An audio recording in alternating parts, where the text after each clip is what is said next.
Merci Père éternel, mon Dieu, pour le culte de ce matin, Seigneur Jésus-Christ. Merci encore, mon Dieu, pour ta présence, Seigneur Père éternel.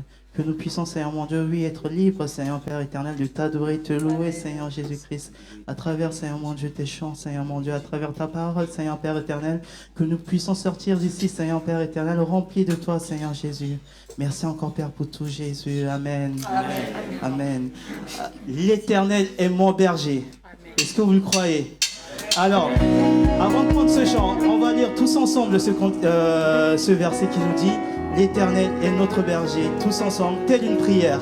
« L'Éternel est mon berger, je ne manquerai de rien. Il me fait repasser dans les verts pâturages, il me dirige près des eaux paisibles et restaure mon âme. Il me conduit dans les sentiers de la justice à cause de son nom. Quand je marche dans l'ombre de la mort, je ne crains aucun mal, car tu es avec moi. Ta houlette et ton bâton me rassurent. Tu dresses devant moi une table en face de mes adversaires. Tu ointes ma tête et ma coupe déborde. Oui, le bonheur et la grâce m'accompagneront tous les jours de ma vie et j'habiterai dans la maison éternelle jusqu'à la fin de mes jours. Amen. On va le chanter avec la chorale de Poitiers. Vous êtes d'accord? Allez.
Aucun mal, mon âme, tu ne craindras, et dans son temps.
l'Éternel est mon berger. Il est le seul Dieu, le vrai. Et nous allons prendre ce chant qui nous dit qu'il n'est pas un Dieu. Tu n'es pas un Dieu créé par la main de l'homme. Il est incomparable, inébranlable. Amen.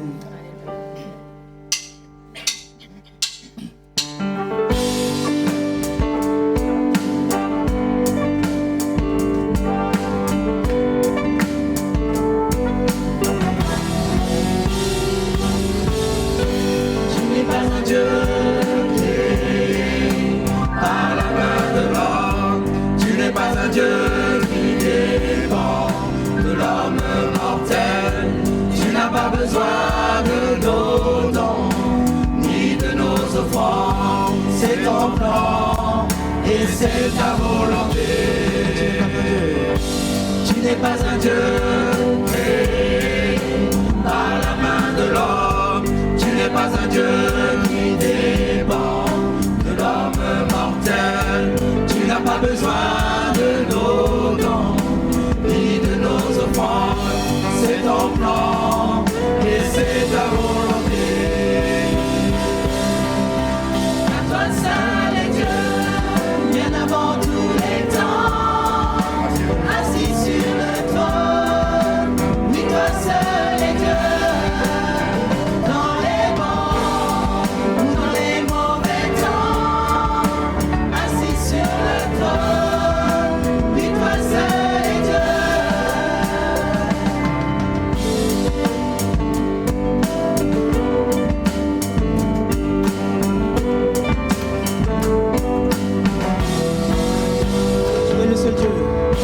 Tu es le seul Dieu, ton pouvoir ne peut se contenir. Tu es le seul Dieu, ta louange ne va jamais finir. Tu es le seul Dieu, toi seul est digne de nos offrandes. Tu es Dieu et c'est ta volonté. Toi seul est Dieu, bien avant tous les temps. Assis sur le trône, oui, toi seul est Dieu. Dans les bons ou dans les mauvais temps, assis sur le trône, oui, toi seul est Dieu. Car toi seul est Dieu, bien avant tous les temps. Assis sur le trône, oui, toi seul est Dieu.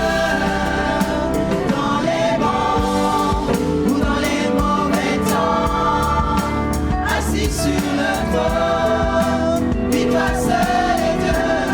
Incomparable, incomparable, inébranlable, à l'infini, c'est bien toi, incomparable, inébranlable, à l'infini, c'est bien toi.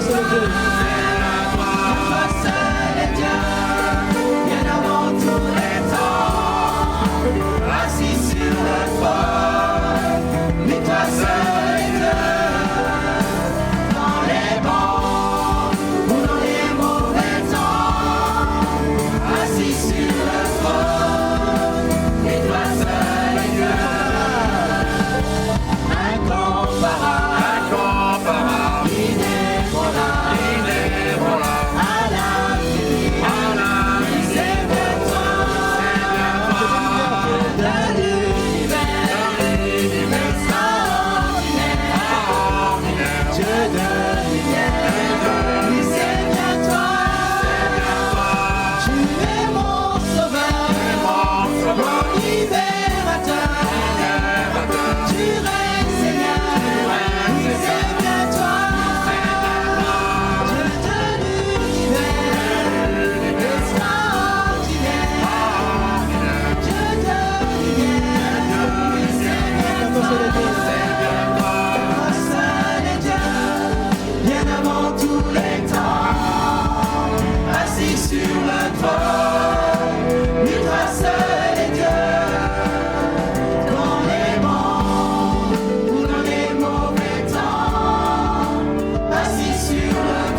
assis sur le trône. Oui, toi seul es Dieu. Dans les bons et dans les mauvais temps, assis sur le trône. Oui, toi seul es Dieu. Alléluia, mon Dieu, assis sur le trône, oui, toi seul est Dieu. Tu es la lumière de ce monde aussi, Seigneur Père. Et nous voulons le réaliser encore ce matin, Jésus. Alléluia, mon Dieu. Dans la gloire de ton ciel, tu es venu sur terre. Fils aimé Dieu éternel, tes bras tu as ouverts pour nous, Seigneur Jésus. Amen.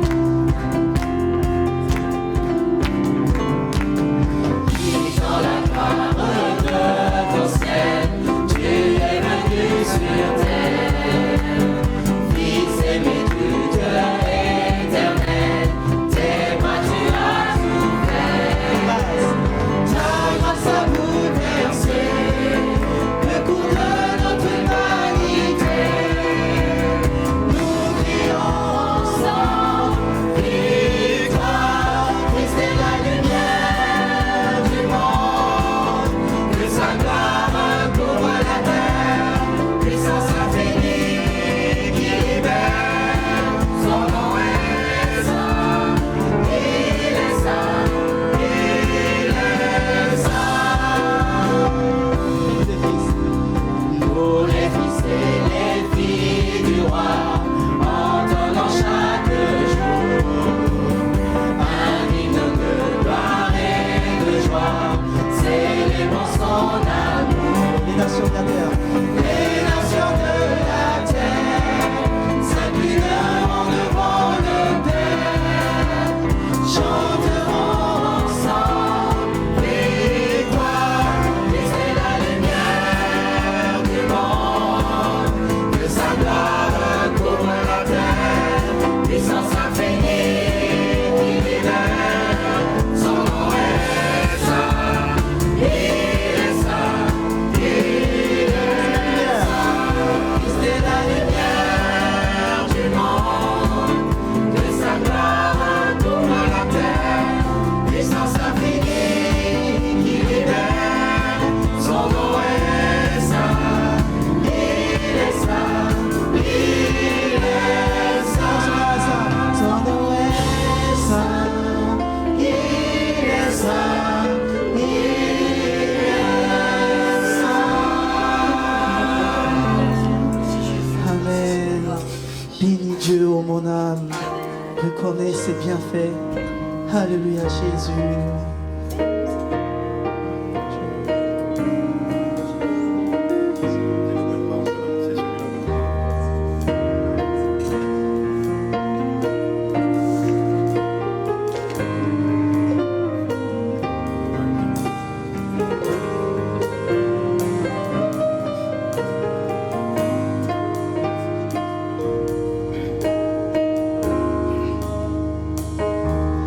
Bénis Dieu, ô mon âme,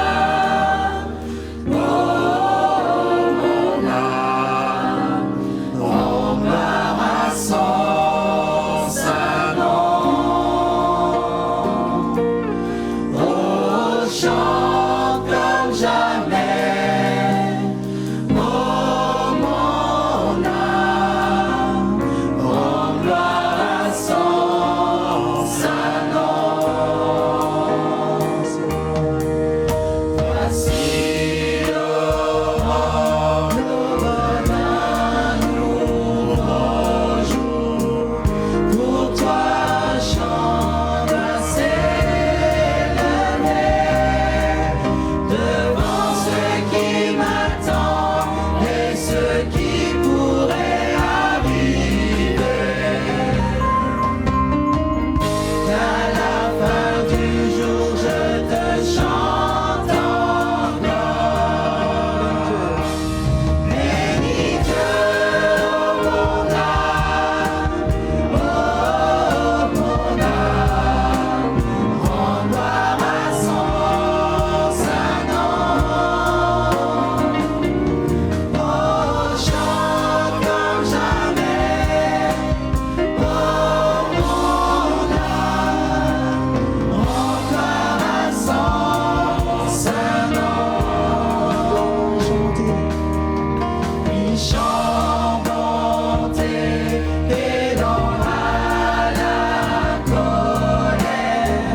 d'esprit de louange, d'adoration, parce que Dieu a donné sa vie. Jésus est venu pour donner sa vie sur la croix et nous allons avoir ce temps de partage autour de la scène. J'invite ceux qui ont été désignés à s'approcher de la table et nous voulons réaliser toute l'œuvre de Jésus à la croix. C'est lui qui a donné sa vie pour nous, pour que nous soyons rachetés, pardonnés, lavés de nos péchés, justifiés et que nous puissions avoir accès à cette vie éternelle. Et nous pouvons bénir Dieu ce matin, tous ensemble, mais aussi chacun pour notre part. Nous voulons faire élever notre voix vers le Seigneur, lui rendre gloire, lui dire merci pour cette œuvre merveilleuse. Merci Père, Seigneur. Merci parce que ce matin tu passes au milieu de nous, parce que ce matin tu nous visites par ta grâce, Seigneur. Tu es le Dieu incomparable, Seigneur, inébranlable, sur qui nous pouvons nous appuyer chaque jour. Et au travers de ces moments, Seigneur, au travers de ce partage, de ce pain, de cette coupe, Seigneur, nous voulons réaliser toute la communion que tu as voulu établir entre nous, Seigneur. C'est toi qui as fait de nous des enfants de Dieu, des frères et sœurs, Seigneur. Et nous voulons vraiment vivre ce moment intensément, Seigneur. Réaliser que nous sommes unis en Église pour t'adorer, te louer, Seigneur. Veuille bénir ces éléments, Seigneur. Et que pendant ces moments, Seigneur, ce moment de partage, nous puissions saisir la délivrance dont on a besoin, la guérison si quelqu'un a besoin de guérison, la libération si quelqu'un a besoin de guérison, qu'il puisse saisir cette guérison, qu'il puisse aussi saisir pleinement le pardon divin s'il n'a pas encore vraiment réalisé ce que cela voulait dire. Merci Jésus de ta grâce renouvelée ce matin à notre égard. Louange, honneur et gloire à ton nom, Père. Amen. Continuons à louer le Seigneur. Alléluia.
Digne est l'agneau, digne est l'agneau,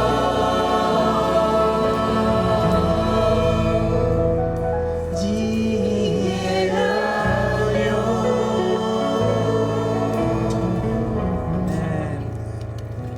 Nous allons passer un autre temps d'offrande. Et il y a 2 troncs ce matin.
Laissez la place à Gérald pour les annonces.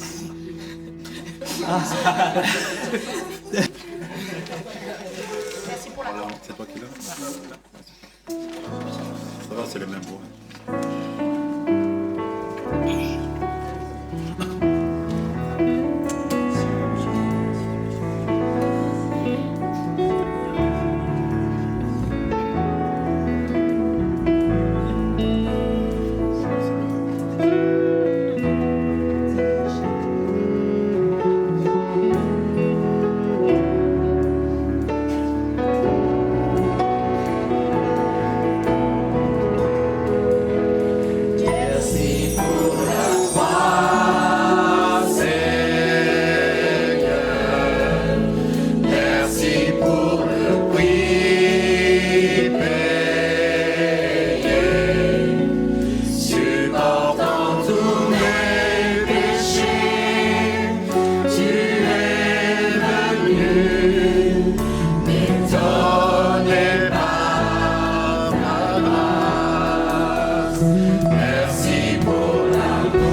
Bonjour tout le monde.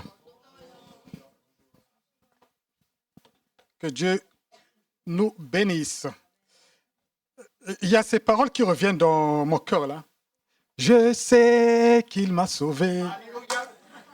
Son sang m'a racheté. Oui, je crois. Oui, je crois. Amen. Vous savez, un jour, il y a des années, je témoignais à une personne qui se disait chrétienne. Elle fréquentait une église orthodoxe. Et en parlant avec cette personne, je lui ai dit que je suis sauvé. Et elle me dit, mais comment peux-tu savoir que tu es sauvé? Je dis, mais oui, parce que j'ai la conviction, moi. Mon Seigneur Jésus a pris mes péchés, j'ai cru en lui, je suis sauvé. Pour cette personne, avoir cette conviction, ce n'était pas normal.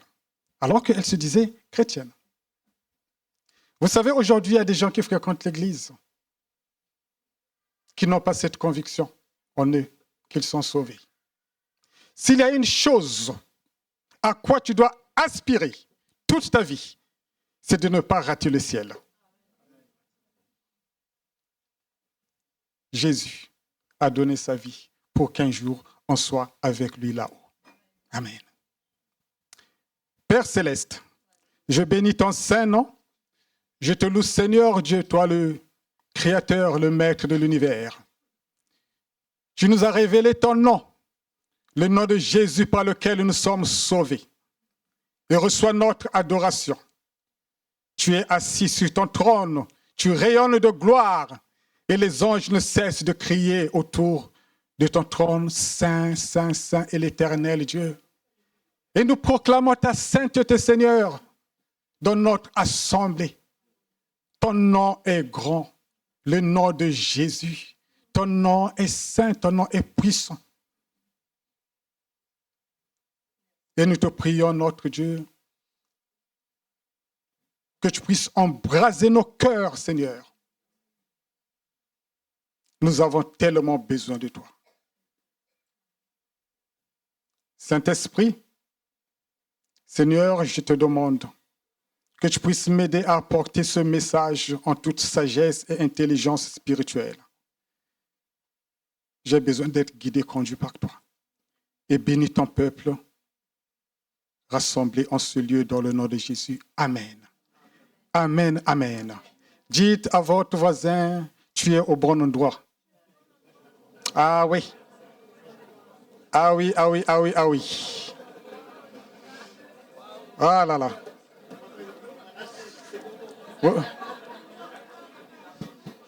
Ah là là. Vous savez, il y a une rue que je traverse souvent. Le dimanche, les gens se rassemblent toujours, ils vont faire le sport. Il y a des gens qui ont des activités. Les gens qui ne connaissent pas Dieu, qui ne pensent même pas au salut de leur âme. C'est triste. Et si aujourd'hui tu es ici présent et que tu n'as pas cette conviction en toi que tu es sauvé, tu pourras en parler à quelqu'un pour qu'on puisse prier pour toi.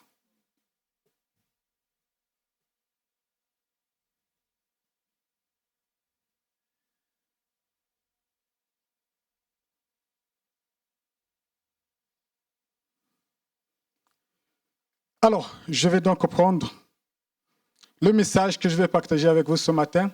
Nous sommes aujourd'hui le 1er mars et ce mois, nous allons aborder le thème « Ma relation avec les autres ». Un jour, j'ai ouvert ma page Facebook. Vous savez, il y a souvent des annonces. Et là, une annonce, une jeune femme qui s'est mariée avec son chien. Bien habillée, et le chien est aussi habillé. Ça peut vous faire rire, oui, on peut rire. On peut rire. Mais, si on réfléchit bien, cette personne, qu'est-ce qu'elle avait dans son cœur? Peut-être son cœur a été brisé. Une déception dans la vie. Nous voyons des dérives dans notre monde, dans notre humanité.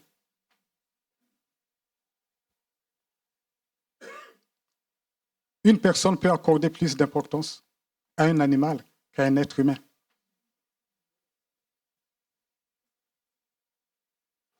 Aujourd'hui, il y a des gens qui ont des animaux de compagnie.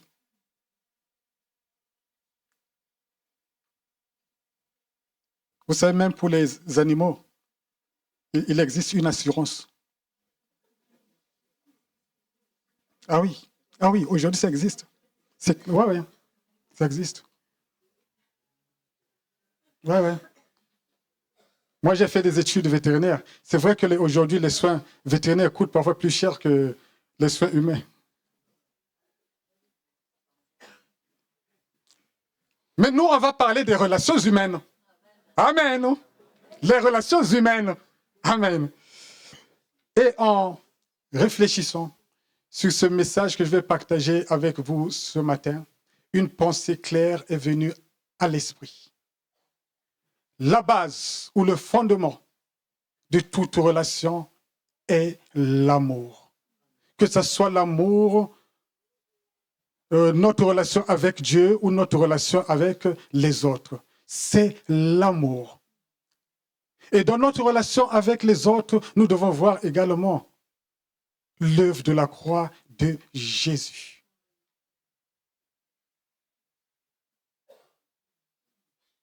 Tout d'abord, je pense à l'amitié de Jonathan pour David. Nous allons lire ceci donc dans le premier livre de Samuel, chapitre 18, verset 1. 1 Samuel, chapitre 18, verset 1. Il est écrit ceci. Alors que David finissait de parler à Saül, Jonathan s'attacha à lui. Jonathan aima David comme lui-même. Dans d'autres versions, comme son âme. Là, c'est la version. C'est fort, hein, ces paroles. Jonathan aima David comme lui-même. Et au chapitre 20, verset 17, il également dit ceci. Jonathan fit encore prêter serment à David au nom de son amour pour lui. Car il l'aimait comme lui-même. C'était un amour fort. Jonathan avait conclu une alliance avec David. Il l'aimait. Et vous savez, en hébreu, le nom de Jonathan, ça veut dire Yahvé a donné. C'est-à-dire l'Éternel a donné. Mais qu'est-ce qu'il a donné l'Éternel? Il a donné sa vie. Il a donné sa vie. Jésus a donné sa vie pour nous faire entrer dans cette alliance, pour que nous puissions vivre cette amitié avec lui. L'amour, c'est le fondement, la base de toute relation. Jonathan était bienveillant à l'égard de David. Et vous savez, ce qui est intéressant, c'est que même son père Saül, qui voulait tuer David, un jour était furieux contre Jonathan, son propre fils. Il va même diriger une lance contre lui, parce que Jonathan avait une bonne relation avec David.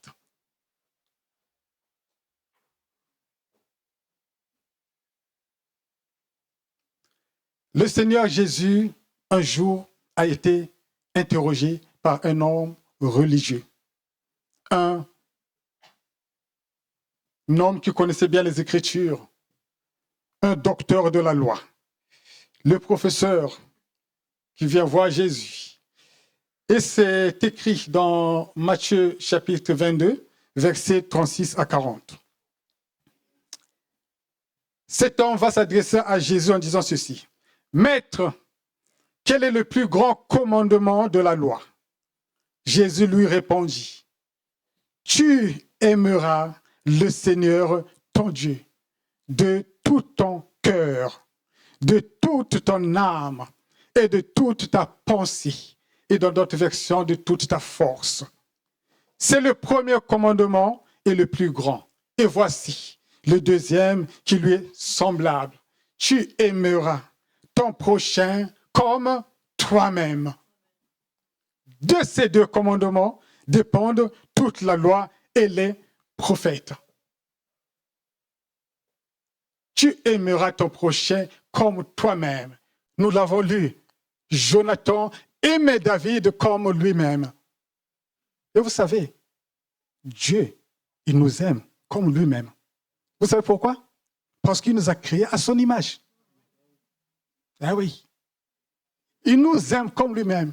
Et si Dieu nous a donné ce commandement, parce que c'est ce qu'il est lui-même, il nous aime comme lui-même. Il est amour.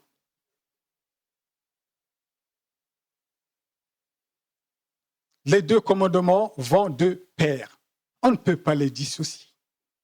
Ça va de pair. Il s'agit là, bien sûr, d'un commandement. Et un commandement, c'est quoi? C'est un ordre. C'est une ordonnance, une règle. Un commandement ne se discute pas. Ça ne se discute pas. C'est un commandement. Mais vous savez, l'homme qui n'a pas expérimenté l'amour de Dieu ne peut pas mettre en pratique ce commandement. C'est ainsi que Dieu lui-même, qui est amour, est venu dans notre monde, sur cette terre, pour donner sa vie. Et ensuite, il a créé sa demeure en nous. Il a déversé son amour en nous pour que nous soyons capables d'aimer notre prochain.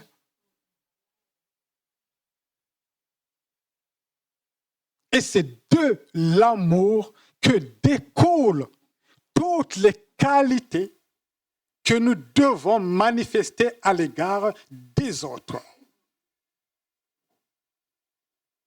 L'apôtre Paul a eu cette révélation en décrivant en quelques mots ce qu'est l'amour. Nous le lisons dans la première lettre aux Corinthiens, chapitre 13. On ne va pas lire. Je vous laisse le choix chez vous. Lisez ce passage. Réfléchissez. Qu'est-ce qu'il est dit de l'amour? Et là, on y voit les qualités que nous devons posséder pour vivre cette relation avec les autres.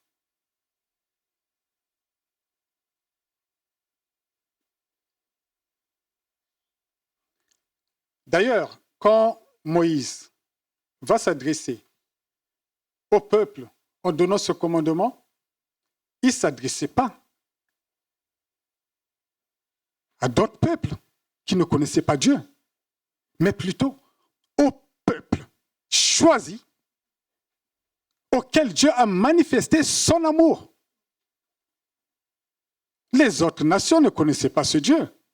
Dieu s'est révélé à ce peuple, il a manifesté son amour et ensuite il donne ce commandement.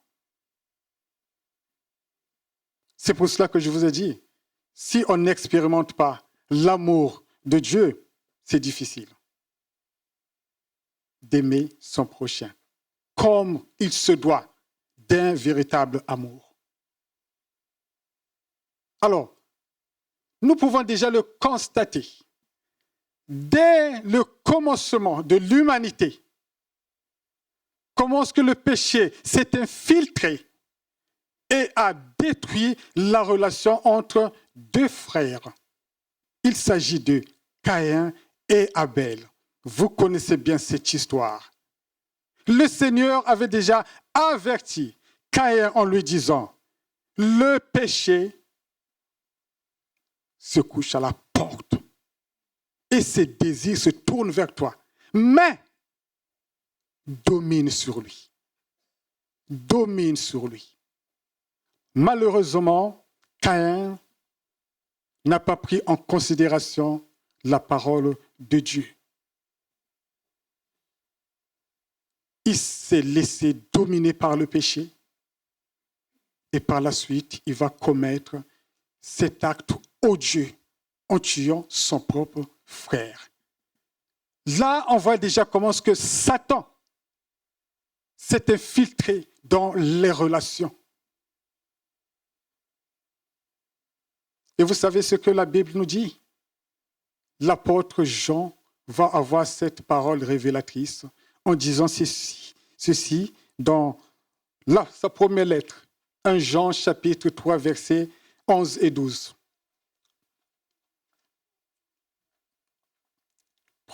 La première lettre de Jean, chapitre 3, versets 11 et 12. Car ce qui vous a été annoncé et ce que vous avez entendu dès le commencement, c'est que nous devons nous aimer les uns les autres. Et surtout, c'est la deuxième partie, le verset 12. C'est là où je veux attirer votre attention.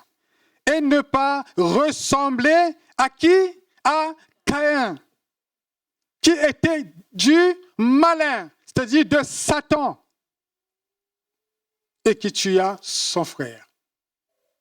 Et là, on voit déjà comment est-ce que Satan s'est infiltré dans les relations humaines entre deux frères. Caïn tua son propre frère. C'est triste. Vous savez, Satan, c'est un destructeur. C'est son seul but, de détruire, de tuer, d'ôter la vie. Et je fais une parenthèse pour ceux qui sont vraiment familiers avec les Écritures. Quand Luc nous parle de la généalogie de Jésus, en commençant par Joseph, ensuite il monte jusqu'à Adam. Caïn n'entre pas dans la généalogie de Jésus. Pourquoi? Parce qu'il était du diable. Jésus ne peut rien avoir de commun avec le diable.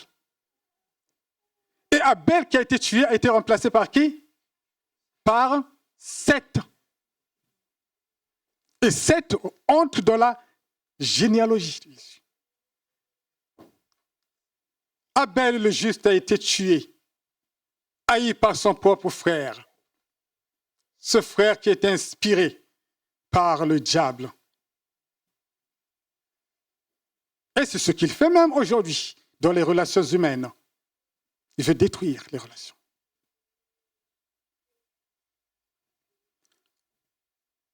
Il n'a pas été bienveillant envers son frère.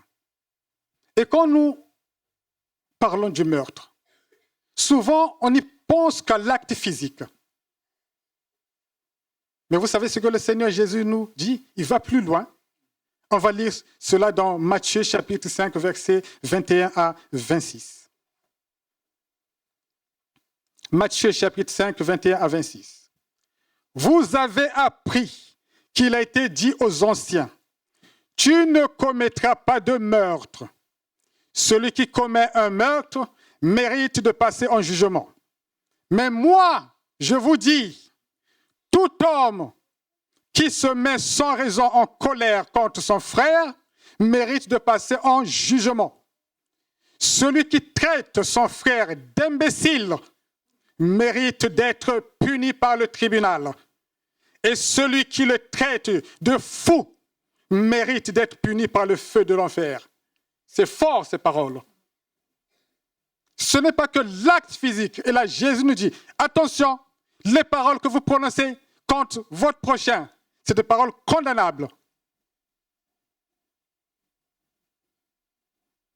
On prend parfois à la légère les paroles que nous prononçons. Parfois, c'est une habitude. Ça sort comme ça.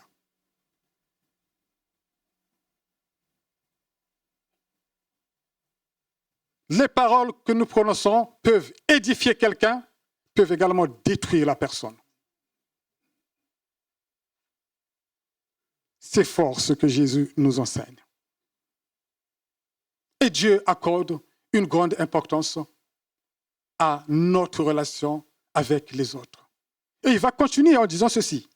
Si donc tu présentes ton offrande vers l'autel et que là tu te souviennes que ton frère a quelque chose contre toi, laisse ton offrande devant l'autel.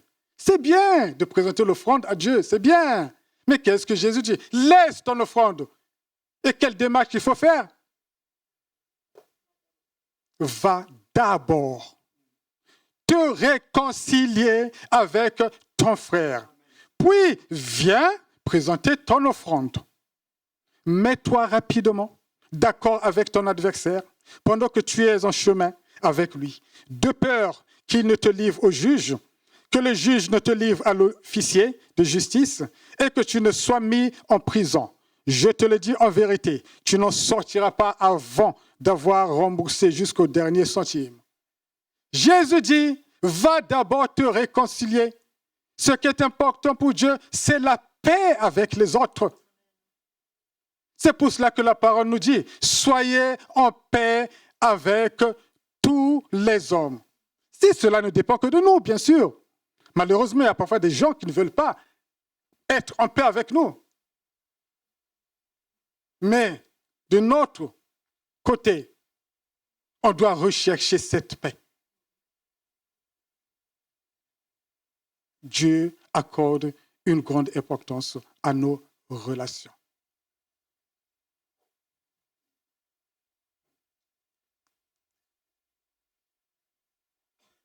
Ensuite, Jésus va enseigner ceci en disant « Aimez vos ennemis ». C'est fort ça. Aimez vos ennemis. Jésus ne l'a pas seulement enseigné, mais il a mis en pratique lui-même. Un jour, pendant qu'il parlait avec ses disciples, il dit « Il n'y a pas tant d'amour que de donner sa vie pour ses amis. » Vous savez, pendant qu'il parlait, Judas était là. Judas était là. Et Jésus a manifesté son amour jusqu'à la fin à Judas, son traître. Et ce qui est fort pour moi, cette nuit-là, quand Judas venait avec une troupe d'armée pour arrêter Jésus, il avait donné un signe en disant « L'homme auquel je vais donner un baiser, c'est lui, arrêtez-le. » Et il arriva, il s'approche de Jésus, il dit « Salut maître » et il l'embrassa. Mais qu'est-ce que Jésus lui dit? Il va l'appeler, il dit « Mon ami ».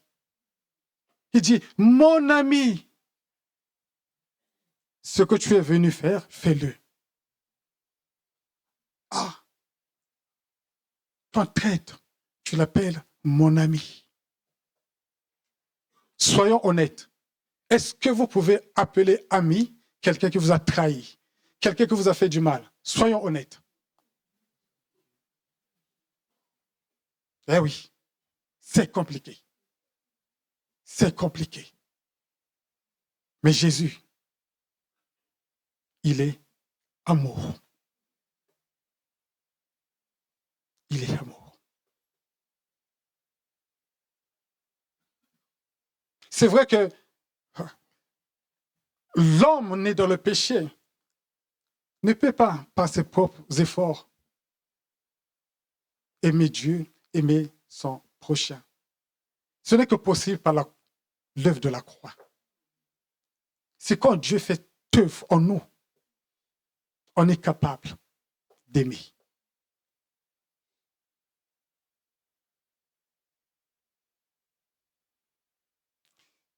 C'est fort quand même, quand nous voyons l'attitude de notre Seigneur. C'est l'amour, son amour. Et dans notre relation avec les autres, nous devons toujours voir l'œuvre de la croix de Jésus. Et quand nous réalisons cela, peu importe ce que l'autre a fait contre nous, on peut avoir un autre regard envers son prochain, quel que soit le mal commis.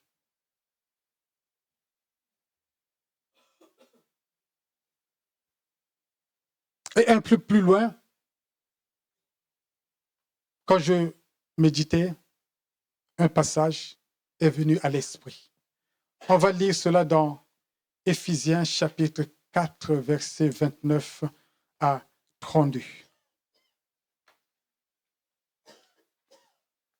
Éphésiens chapitre 4, versets 29 à 32.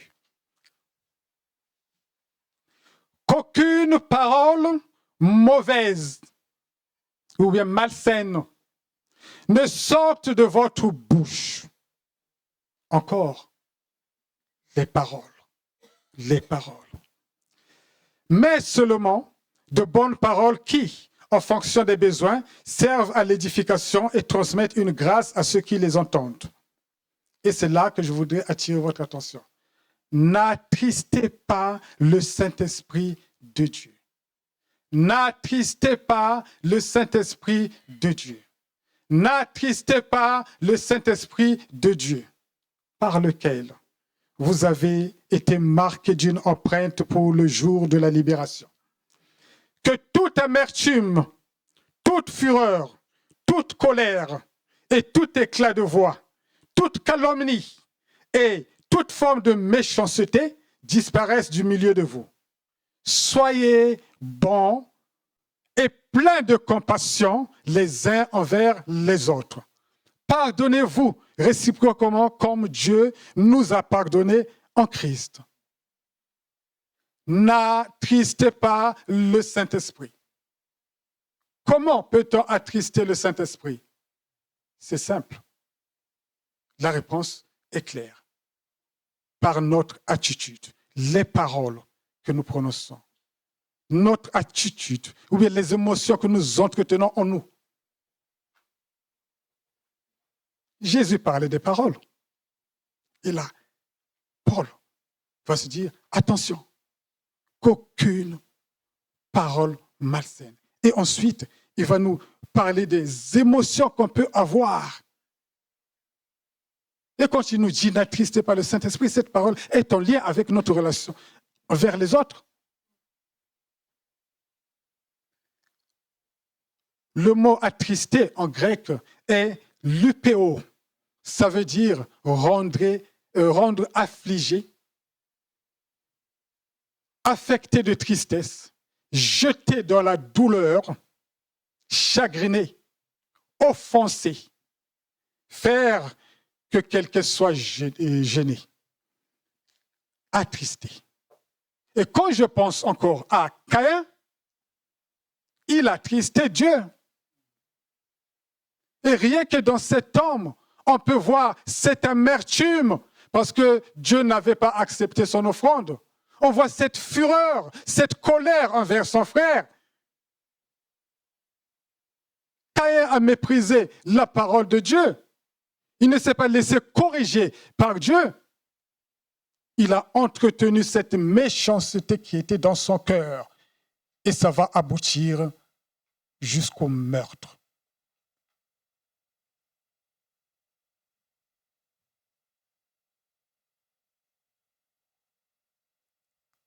Et dans le passage que nous venons de lire, il nous est parlé de certaines émotions qu'on peut entretenir. L'amertume. J'ai pensé à ce chant. Éveille-toi, mon âme. Il y a des paroles. Le sang amer, la croix du calvaire. Vous savez, le Seigneur Jésus a pris notre amertume pour nous libérer, pour nous guérir. Et dans Hébreux, chapitre 12, verset 15, il est dit ceci. Veillez à ce que personne ne se prive de la grâce de Dieu, à ce qu'aucune racine d'amertume produisant des rejetons ne cause du trouble et que beaucoup n'en soient infectés. Racine d'amertume, l'amertume.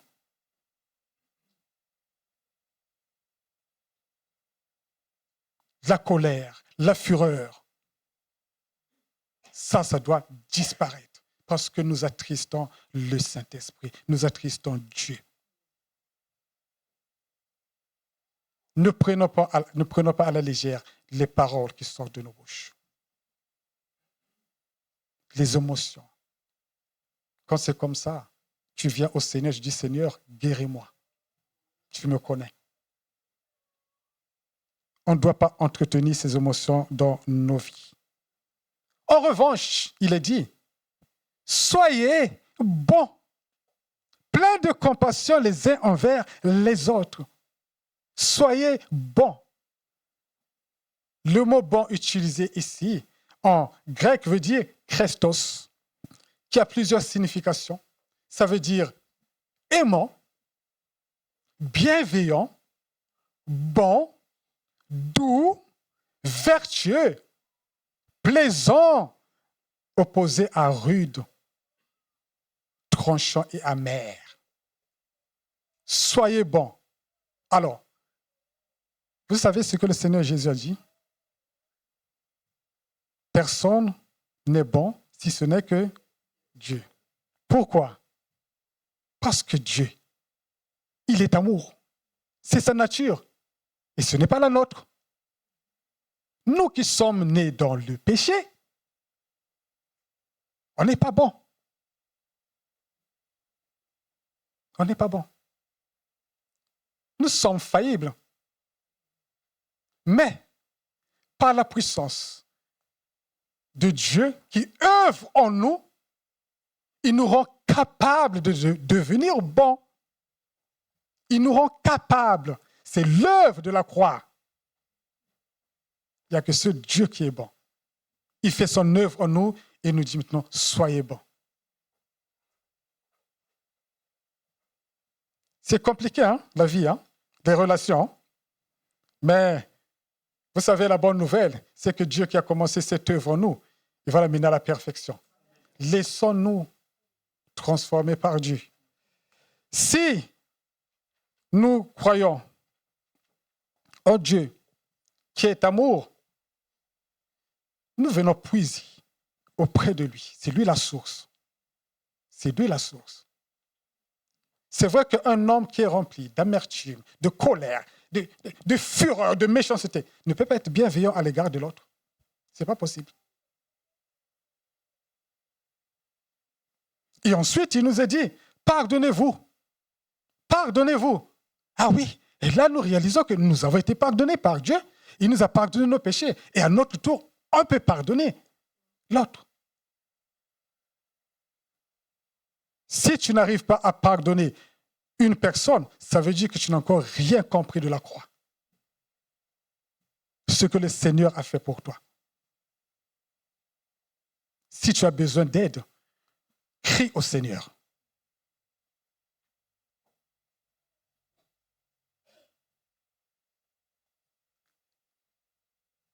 Nous devons vraiment réaliser ce Dieu en qui nous croyons et l'imiter. Parce que le nom de Dieu est aussi une manifestation de son amour. Moïse, les Écritures nous disent que Dieu parlait avec Moïse face à face, comme un homme parle à son ami. Moïse a vu des miracles. Et un jour, il va faire cette demande au Seigneur. Il dit, Seigneur, montre-moi ta gloire. En réalité, qu'est-ce que voulait Moïse? Qu'est-ce que voulait Moïse? Il voulait voir Dieu. Eh oui. Et là, le Seigneur va lui dire, attends. Bon, Moïse, je vais passer devant toi, mais tu ne verras pas mon visage. Parce qu'un homme ne peut me voir et vivre. Eh oui. Et quand Dieu est passé devant lui, c'est par le derrière qu'il a vu Dieu. Sans voir son visage. Et ce qui est intéressant, Dieu va lui dire ceci. On va lire dans Exode 33, chapitre 18 à 19. Exode, chapitre 33, versets 18 à 19. L'Éternel répondit, « Je ferai passer devant toi toute ma bonté, et je proclamerai devant toi le nom de l'Éternel. Je fais grâce à qui je veux faire grâce, et j'ai compassion de qui je veux avoir compassion. » Donc, on voit bien que Moïse, il parle de la gloire, parce qu'il voulait voir Dieu, et là, Dieu lui parle de sa bonté. Et Dieu va lui dire, je vais proclamer mon nom. Et un peu plus loin, quand nous lisons, donc, c'est au chapitre 34, versets 5 et 6, l'Éternel descendit dans une nuée, se tint là près de lui, et proclama le nom de l'Éternel. L'Éternel passa devant lui et s'écria, l'Éternel est un Dieu de grâce et de compassion, lent à la colère, riche en bonté et en vérité. Là, Dieu proclame son nom qui est une manifestation de son amour. Le nom de Jésus, c'est la manifestation de l'amour de Dieu.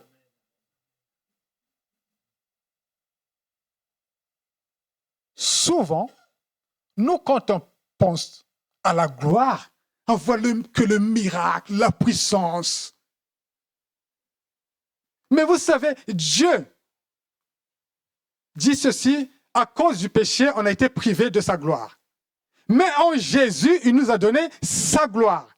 Et il veut que nous puissions être transformés de gloire en gloire. C'est ce qui se passe en nous. C'est un miracle. Peut-être que les autres ne le voient pas, mais ça se passe en nous. C'est un miracle. Parce que Dieu nous transforme. C'est ce qu'il veut, que nous puissions participer à sa nature, ce qu'il est.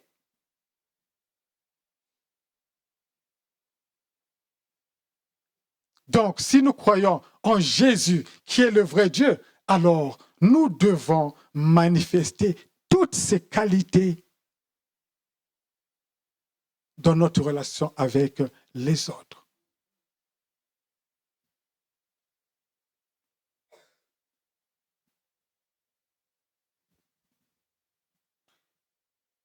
Je ne vais pas être long, parce que j'ai quand même d'autres pensées, mais je vais terminer par ce passage. 2 Corinthiens chapitre 13, verset 14. Avant de lire ce passage, vous savez, l'apôtre Paul nous a dit ceci, qu'on doit apprendre à contempler la gloire de Dieu. Et quand nous contemplons la gloire de Dieu, là nous sommes transformés à son image, de gloire en gloire, par l'Esprit du Seigneur. Quand nous vivons cette communion avec le Saint-Esprit, lui, il fait son œuvre en nous. Pour que nous soyons ceux qui manifestent ces qualités dans notre relation avec les autres. Apprenons à contempler la gloire de Dieu. Et Paul, à la fin de sa lettre aux croyants de l'église de Corinthe, il va dire ceci. Que la grâce du Seigneur Jésus-Christ, l'amour de Dieu et la communion du Saint-Esprit soient avec vous tous. Que la grâce du Seigneur Jésus, l'amour de Dieu et la communion du Saint-Esprit soient avec vous tous. Oui, Dieu, qui est esprit, est venu dans notre monde comme un homme. C'est Jésus.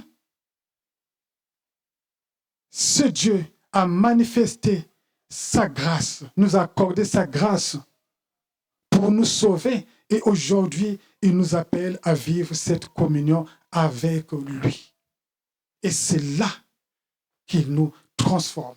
On ne doit pas rester les mêmes en Jésus. On doit devenir meilleur en Jésus. Moi qui suis devant vous, je réalise que je suis imparfait. Qui dans cette salle reconnaît qu'il est imparfait? Vous pouvez vous lever, s'il vous plaît? Je demande aux musiciens, la chorale, de venir, s'il vous plaît.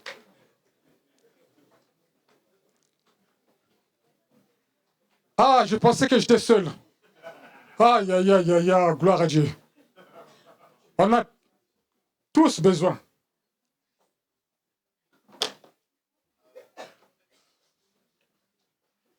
Oh.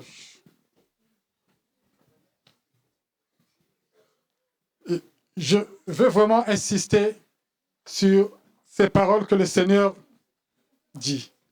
N'attristez pas le Saint-Esprit.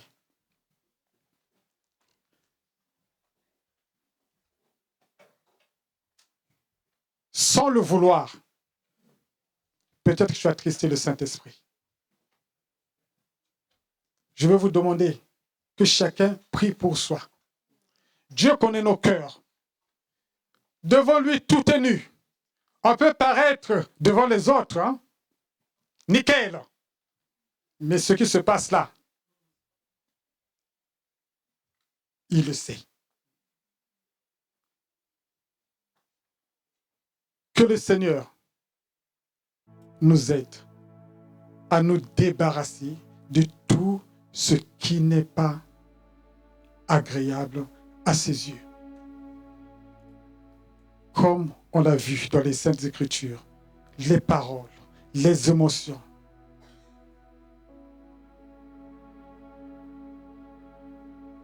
Que chacun prie pour soi-même.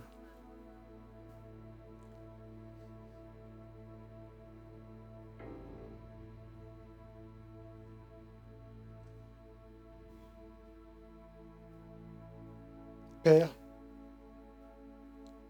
Seigneur, tu me connais. Mon Dieu, je ne peux rien cacher à tes yeux. Saint-Esprit, si par ignorance je t'ai attristé, Seigneur, je te demande pardon.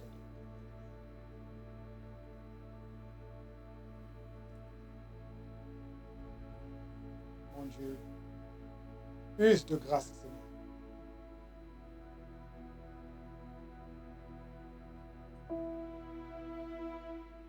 Je veux me laisser transformer par toi, Seigneur.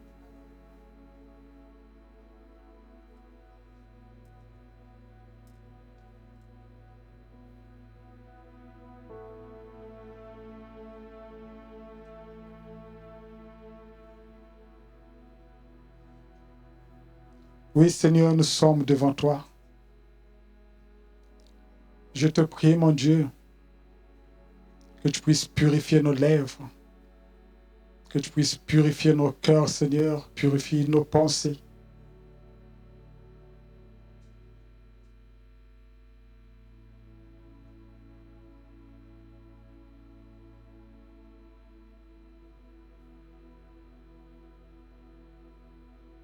Merci pour la croix, Seigneur Jésus. Tu es digne de recevoir notre adoration, notre reconnaissance pour le sang versé, ton sang qui nous purifie, Seigneur. Merci Dieu. Et je termine par ces paroles. Acceptons la correction qui vient de Dieu, obéissons à Dieu et soyons une bénédiction pour notre prochain. Amen.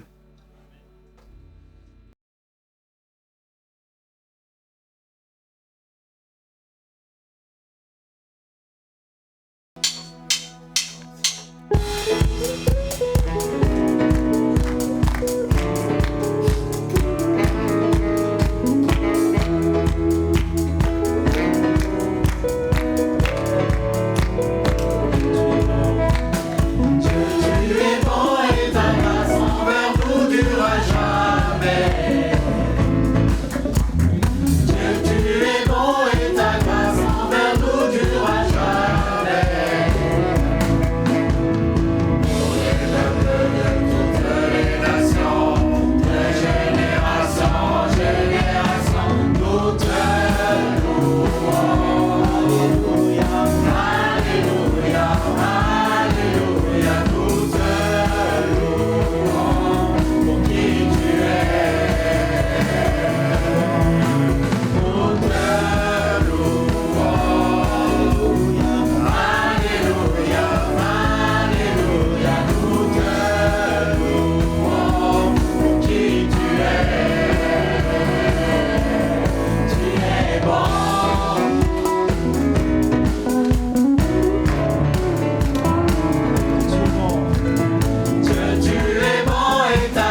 Seigneur, et nous te rendons grâce.